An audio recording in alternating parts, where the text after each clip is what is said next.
আসসালামু আলাইকুম প্রিয় ভিউয়ার্স, দেশ এবং প্রবাস থেকে যারা আমাদের নিয়মিত ভিডিওগুলো দেখেন তাদেরকে আমার এই চ্যানেলের পক্ষ থেকে আন্তরিক শুভেচ্ছা ও অভিনন্দন।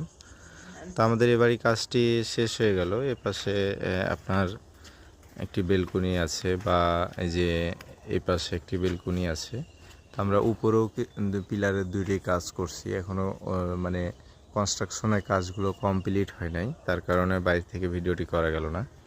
তা আমাদের এখানে ইবাদুল ভাই দাঁড়িয়ে রয়েছে। তো ভাই, আমরা যে কাজ করছি কাজটা কেমন হয়েছে এটা একটু বল। দাদা, কাজ অনেক সুন্দর হয়েছে। কাজের জন্য দেখে অনেক খুশি আছি। আচ্ছা, তো আমরা যে কাজ করছি, তো কাজ নিয়ে কোনোদিন কোনো কথা হয়েছে কি না? না দাদা, কোনো কথা হয় নাই। আচ্ছা আচ্ছা, আপনার সাথে আমার সাথে টেলিফোনে যোগাযোগ, অনলাইনে যোগাযোগের মাধ্যমে আপনার সাথে যোগাযোগ হয়েছে। তো ভাই আমাদের, হ্যাঁ ভাই আমাদের সাথে ইউটিউবের মাধ্যমে যোগাযোগ করছে। আমরা আমাদের যে ইউটিউব চ্যানেলে যে ভিডিওগুলো আপনারা দেখেন, তো ইউটিউবের মাধ্যমে যোগাযোগ করছে। ভাইয়ের এটা ঠিকানাটা বলেন ভাই, আপনাদের এটা কোন জায়গায়? থানা কালকিনি, জেলা মাদারীপুর, এটা লক্ষ্মীপুর ইউনিয়ন। লক্ষ্মীপুর ইউনিয়ন। তো যারা এসব এলাকাতে কাজ করাতে চান তারা অবশ্যই আমাদের স্ক্রিনে দেওয়া নাম্বারে যোগাযোগ করবেন। আমরা বাংলাদেশের সকল প্রান্তে গিয়ে ডিজাইনের কাজগুলো করে থাকি।